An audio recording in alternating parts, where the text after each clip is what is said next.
I think if they're taken care of and that they're raised for that specific reason, then it's more ethical. Actually, seeing the whole procedure, Yeah, it's insane. it's completely insane. Yeah. Yeah.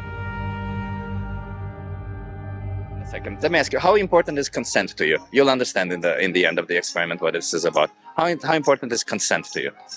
Very. Very important. Yeah. Okay. And let me pose a hypothetical scenario where, let's say, a person that has more power wants to take another person that's more defenseless back to their home against their will. Would you say that's moral or ethical in any way? If a man of a higher power takes someone of lower power to home without their consent, no. No. I think it's unethical. Okay, nice. What if this person is passed out or cannot remember?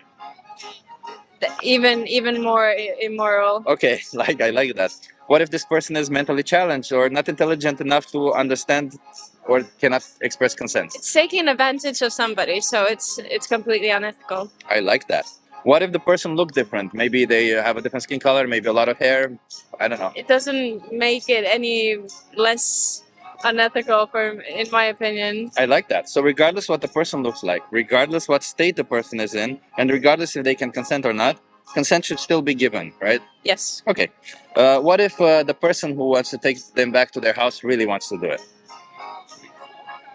It doesn't matter if the other person who you're taking advantage of doesn't want it, then it doesn't matter how much you want it. I like that. Okay. What if it benefits him, like in some form, or it gives him pleasure or something? It might not. It doesn't matter? It doesn't still matter, yeah. Okay, I like that. What if everybody's doing it? It's somehow normal. No. No. It doesn't matter. It doesn't matter. I like that. What if it's legal to do it? Yeah, but it's still unethical. It's still unethical. I like that.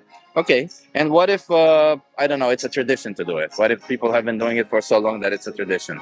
Is it ethical? No, all of these don't give any reasons to the activity he's doing. Okay, I like that. So it doesn't matter how they look like, it doesn't matter what state they're in, whether they can understand what's happening or not, or if we want to do it, if it benefits us, or if a lot of people are doing it. Consent still matters, right? Of course. Okay. So my next question is, and I'm not trying to catch up on this one because I used to pay for it also, but what do you think about the animals we send into the slaughterhouses for us? Sorry? The animals that we sent to the slaughterhouses for us. Mm-hmm. Would you say consent matters in those situations? That is a difficult question because obviously animals cannot speak for themselves. Yeah. But I think in a way, if the animals are raised in that manner, and if they're taken care of, and they're specifically for the purpose of food, then it's for me. I don't eat a lot of meat, so I don't find it as ethical. But I think if they're taken care of and that they're raised for that specific reason, then it's more ethical. But I do not stand for the animals being slaughtered. So animals being forced into slaughterhouses, if they're treated well before that, it's ethical? No, it doesn't make it actually more ethical if they have a reason. If they're raised for that specific reason and sent for that reason, then it's ethical. Because that's why I asked before, right? If the perpetuator, the person who does the action has a reason, just because they really want to do it, does it make it ethical? Yeah. Right? It's the same case. We have power over animals. We cannot get consent from the animals. It makes you think a lot, yeah. Into the slaughterhouses, right? So I don't, in the end, I don't think it's ethical. Do you know what happens in the dairy industry? I'm not too familiar. I'll just tell you in a nutshell. So because a lot of people imagine that the dairy industry, a lot of animals are just, the cows are happily on the field, they're being milked. And so what happens is cows produce milk because they have babies. In order to have babies, farmers forcefully impregnate them. They're held in a thing that the industry term is a rack. They're held by their neck. Somebody injects puts their hand in their anus, holds their cervix and injects bull semen in their vagina. That's how they're forcibly impregnated. After 9 months, when the baby is born, they separate the baby because the milk has to go for human consumption. If the baby is a male, they get killed. They go to the slaughterhouses. If the baby is a female, they get put into the same cycle as their mother, yearly forceful impregnation. And after 6 or 8 years, depending on the farm, depending on the breed of the cow, they all go to the slaughterhouse because they can no longer be productive enough for the farmer to justify feeding them. So they can live up to 20, 25 years. So in that sense, is any of that ethical? It's not, is it? Right. When you see it from the perspective of actually seeing the whole procedure, Yeah. It's not- insane. it's completely insane. Yeah. Yeah. So given that, like, this is just standard practice across the board.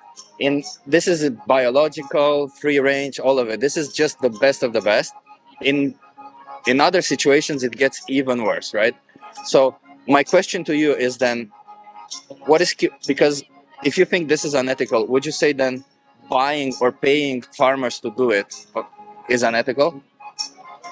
Like, if we buy cheese, we pay basically farmers to do I this. think it makes it worse. It makes it worse. Yeah, if you pay them to actually do it, because then you want it to Okay, happen.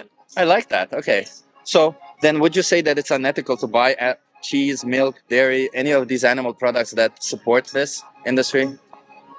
From the brands that do support this, of course, it's All of them unethical. do it. All of them? All of them. It's all of them, like all the countries, including India, because India, they say cows are sacred. It happens in India also. It's standard practice across the board because it's the farmers don't have a lot of margin for profit. So this is the only way that they can get some profit. Yeah. Would you say any of this is ethical? At this moment, no. No. Okay. So then let me ask you, because if you find it unethical, what is keeping you from not paying for any of this? What is keeping me from not buying anything? I definitely did not know this as much, so I think the fact that you gave me this knowledge definitely makes me think a bit more. And also, the products are so maybe engraved in my culture, and I've been used to them, so I haven't been thinking about where they come from and how are they produced.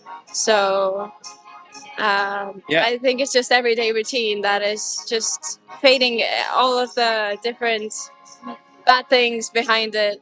Yeah, we've been culturally conditioned to believe this, right? Yeah. To see it as something normal, as something natural. But as we established before, it doesn't matter if everybody does it. It doesn't matter if it's normal or not, or if it's a tradition, right? Yeah. We shouldn't just say, just because everybody does it, just because it's normal, that we should continue doing it, right?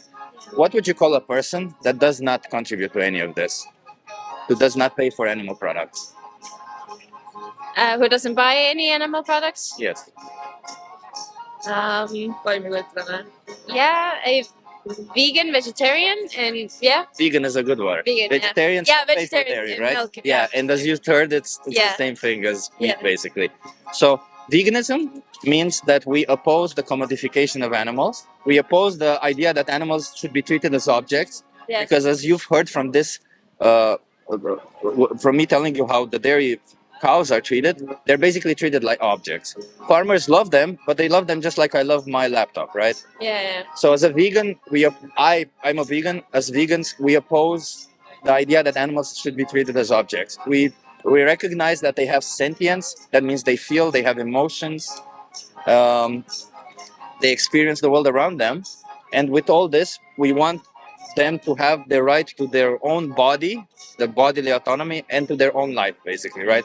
So we shouldn't be forcing them into slaughterhouses. We shouldn't force breed them. We shouldn't steal their babies and kill their babies. All of this. We shouldn't be doing any of this to them, right? Does any of that speak to you? Yeah. Speak. Okay, so it sounds to me like you do have vegan morals. That's awesome. So, what do you think about veganism? And could you see yourself being vegan? I've thought about it quite a few times because, as I said, I'm not a big fan of meat. But due to my family and I feel like veganism is perceived as weird in my culture, perhaps, and not a lot of people do it. And it's like only eating plants and eating trees and grass eventually. So I haven't really gotten to try it, but I've definitely thought of doing it. And I think when I grow up a bit more, I'm definitely going to have that period in my life where I am going to try. And I feel like if I try it, then uh,